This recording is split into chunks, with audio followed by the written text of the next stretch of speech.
Macam tu lah ya. Saya pergi situ kan, lupa. Pergi situ. Nak cerita apa tadi?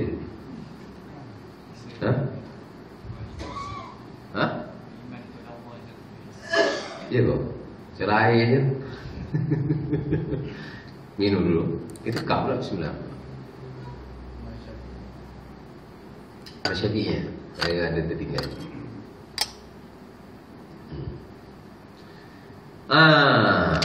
Tanya tadi, nak cerita pasal tanya.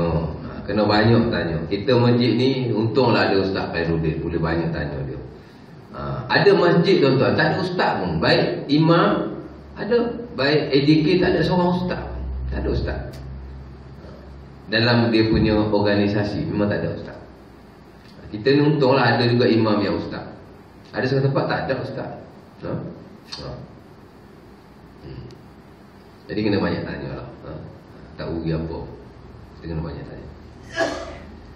Baik, jadi nak cerita Nabi dia ditanya tentang manakah amalan yang paling afdal. Tuan-tuan tahu apa makna afdal?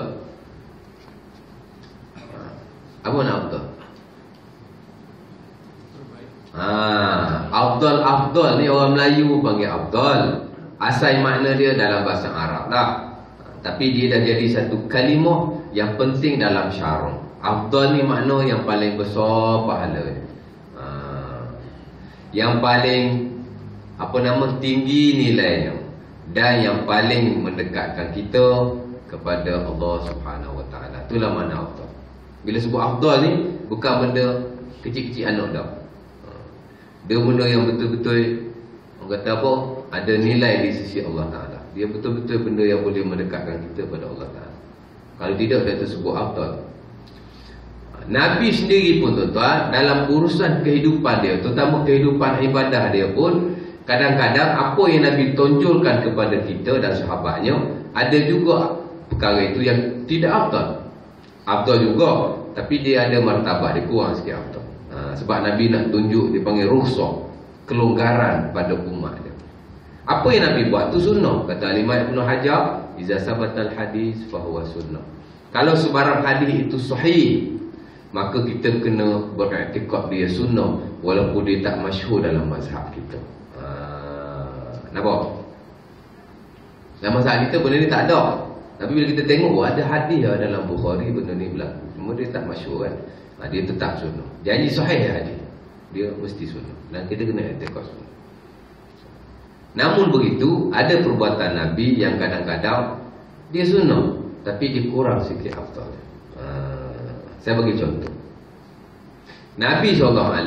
Contoh ni bukan contoh saja-saja. Kita boleh apply juga dalam kita punya ibadah kita. Saya bagi contoh wudu. Wudu saya tanya tuan-tuan. Saya cakap, saya tanya pula. Wudu yang boleh afdal, saya tanya. Berapa kali wudu? Sekali, 2 kali atau 3 kali? Mesti tuan-tuan boleh jawab. 3 kali. Ada tak Nabi berwudu lain daripada 3 kali? Boleh jadi sekali, boleh jadi 2 kali. Ada tak? Ada. Nabi kadang-kadang berwuduk sekali, kadang-kadang berwuduk 2 kali, kadang-kadang Nabi berwuduk 3 kali. Sebahagian besar daripada kehidupan Nabi ialah Nabi berwuduk 3 kali. Bahkan Nabi kata wuduk 3 kali ni adalah wuduk aku dan Nabi-Nabi terdahulu, mengikut satu riwayat daripada Ibnu Umar.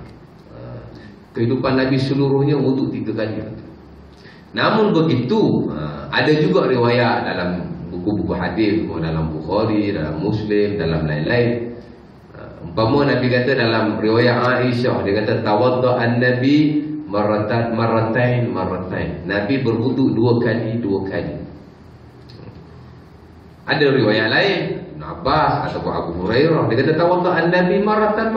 Nabi pernah aku lihat dia wuduk sekali. Jadi bila ulama kita kumpul seluruh nas dalam perkara ni, dia panggil ahadisul bab.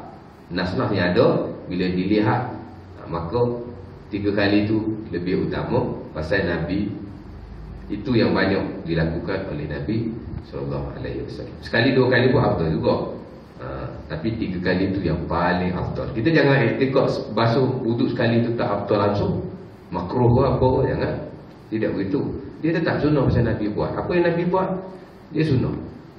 Cuma Nabi nak tunjukkan kelonggaran pada umat dia. Sebab tu setengah ulama yang dipanggil bermanhaj, apa yang Nabi buat dia nak buat. Berwuduk dia memang 3 kali, tapi sekali-sekala dia berwuduk juga sekali atau 2 kali. Pasal nak buat apa yang Nabi buat kan?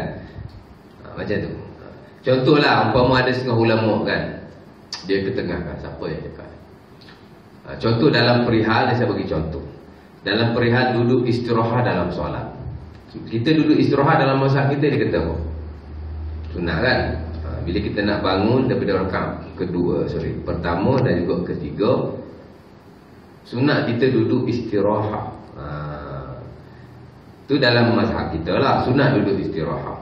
Dia kata dalam mana-mana mazhab yang duduk istirahat kerana mengambil nas yang Nabi duduk istirahat.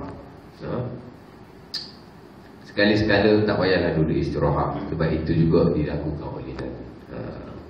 Sama juga orang yang tidak duduk istirahat, umpama dalam mazhab Malik. Imam Malik tuan-tuan, dia memakruhkan duduk istirahat, melainkan jika kita ada hajat, kita sakit atau kita tak larat, baru dia sunatkan. Kalau saja-saja nak duduk, dia makruhkan. Orang yang bermazhab Malik yang tidak duduk istirahat langsung, sekali-sekala duduklah juga istirahat, sebab itu juga perbuatan Nabi sallallahu alaihi wasallam. Jadi kita pun sama lah, kita selalu duduk istirahat, sekali-sekala tak payah duduk istirahat. Tak apa, sebab itu juga perbuatan Nabi. Kita nak buat antara satu lah, kan? Nampak? Sama jugalah kita bila tahiyat akhir dalam mazhab kita ni, saya ketengahkan pasal fiqh sikit lah, supaya kita faham konsep dia. Dalam mazhab kita tuan-tuan, duduk dipanggil tawarruk ketika tasyahud akhir adalah sunnah, secara mutlak sunnah. Sama ada 2 rakaat sembahyang subuh ataupun sembahyang 4 rakaat juga sama. Bila tasyahud akhir, tuan-tuan kena duduk tawarruk. Duduk tawarruk lah, duduk kaki masuk ke umur, tawarruk lah, duduk tahiyat akhir lah. Kita biasa duduk tawarruk setiap masa bila tasyahud akhir, bila tahiyat akhir. Sekali-sekala kita duduklah juga iftirash, umpama duduk di antara 2 sujud. Sebab itu juga perbuatan Nabi. Kita mazhab Syafi'i, tahiyat akhir sunat duduk tawarruk. Nampak? Dalam mazhab Ahmad, dia macam kita, cuma kalau yang 2 rakaat dia suruh duduk iftirash. Dalam mazhab Abu Hanifah, tuan-tuan, tak sunat duduk tawarruk. Semua duduk adalah duduk iftirash, umpama duduk dalam 2 sujud. Sebab tu saya lah contoh, bila saya jadi imam, saya tidak 100% duduk di tawarruk. Saya duduk juga iftirash, sebab nak tunjukkan kepada kita bahawa duduk iftirash dan duduk tawarruk ni tidak wajib. Imam yang kadang kena tunjukkan makmum ni, perbuatan ni bukanlah. Sebab kadang-kadang kita ni, dia ingat benda tu macam mesti.